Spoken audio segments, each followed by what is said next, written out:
ലാലേട്ടൻ്റെ പുതിയ എപ്പിസോഡിൻ്റെ ഒരു കോമഡി പ്രൊമോ വന്നിട്ടുണ്ട്. അനീഷിനെയും നെവിനെയും ഇട്ട് വാരുന്നുണ്ട് ലാലേട്ടൻ. എൻ്റെ പൊന്ന് കേരളമേ, ഇവനോട് ക്ഷമിച്ചേക്കണേ എന്ന് ലാലേട്ടൻ പറയുന്നത് നെവിനെ പറ്റിയാണ്. അത് കഴിഞ്ഞ് അനീഷ് മോൻ എന്നൊക്കെ പറഞ്ഞ് അനീഷിനെ വിളിക്കുന്നുണ്ട്. ആദ്യം അനുമോളെ അവിടെ എഴുന്നേപ്പിച്ച് നിർത്തുന്നുണ്ട്. അത് കഴിഞ്ഞിട്ടാണ് അനീഷ് മോൻ എന്ന് വിളിക്കുന്നത്. അപ്പോൾ അനീഷിനെയും അനുമോളെ കണക്ട് ചെയ്തൊന്ന് കളിയാക്കാൻ വേണ്ടിയിട്ട് അറിഞ്ഞുകൊണ്ടാണ് ലാലേട്ടൻ അനീഷ് മോൻ എന്ന് വിളിച്ചത്. അത് അനീഷ് മോൻ എന്ന് വിളിച്ച് കഴിഞ്ഞപ്പോൾ ലാലേട്ടൻ അബദ്ധത്തിൽ സോറി അനീഷ് എന്ന് പറയുന്നുണ്ട്. പക്ഷേ അത് കഴിഞ്ഞിട്ട് ലാലേട്ടൻ്റെ ഒരു ചിരിയുണ്ട്. ആ ചിരി കണ്ടു കഴിഞ്ഞാൽ മനസ്സിലാക്കാം അനീഷ് മോൻ എന്ന് അറിഞ്ഞുകൊണ്ട് വിളിച്ചതാണ് എന്ന്. എന്തായാലും പ്രൊമോ തുടങ്ങുമ്പോൾ തന്നെ ഇന്ന് കേരളപ്പിറവി ആയതുകൊണ്ട് തന്നെ കേരളത്തെ പറ്റിയുള്ള ചില ചോദ്യങ്ങൾ ചോദിക്കാമെന്നാണ് ലാലേട്ടൻ ആദ്യം തന്നെ പറയുന്നത്.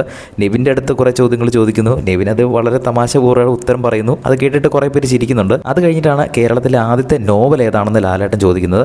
ആദ്യം തന്നെ അനീഷ് മോൻ എന്നാണ് ലാലേട്ടൻ പറഞ്ഞത്. പിന്നെ പെട്ടെന്ന് തന്നെ തിരുത്തിയിട്ട് സോറി അനീഷ് എന്ന് പറഞ്ഞ് വിളിക്കുന്നു. അങ്ങനെ അനീഷ് മോൻ എന്ന് വിളിച്ചപ്പോൾ അവിടെ ഇരിക്കുന്ന എല്ലാവരും തന്നെ പൂര ചിരിയാണ്.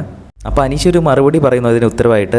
എന്തോ ഒരു സ്ത്രീയുടെ പേരാണെന്ന് പറഞ്ഞപ്പോൾ ലാലേട്ടൻ വീണ്ടും അടുത്ത തഗ് സ്ത്രീകളുടെ പേരുകളാണോ ഇപ്പോൾ മനസ്സിൽ വന്നുകൊണ്ടിരിക്കുന്നത് എന്ന് ചോദിക്കുന്നു. അത് കേട്ടിട്ട് അവിടെയുള്ള ഓഡിയൻസൊക്കെ പൂര ചിരിയാണ്. എന്തായാലും മൊത്തത്തിലൊരു കോമഡി പ്രൊമോ ആണ്. ഇത് കഴിഞ്ഞിട്ടാണ് നെവിൻ്റെ അടുത്ത് എന്തോ ചോദിച്ചപ്പോൾ വീണ്ടും പൊട്ടത്തരം പറഞ്ഞപ്പോൾ എൻ്റെ പൊന്ന് കേരളമേ ഇവനോട് ക്ഷമിച്ചേക്കണേ എന്ന് ലാലേട്ടൻ പറയുന്നത്. എന്തായാലും ഇന്നത്തെ എപ്പിസോഡ് ഭയങ്കര കോമഡിയാണെന്ന് തോന്നുന്നു. കൂടുതൽ അപ്ഡേറ്റുകളുമായിട്ട് വീണ്ടും വരാം. വീഡിയോ ഇഷ്ടപ്പെട്ടാൽ ഒന്ന് ലൈക്ക് ചെയ്യണേ. ഹൈപ്പ് ചെയ്യാൻ അറിയുന്നവരൊന്ന് ഹൈപ്പ് ചെയ്യണേ.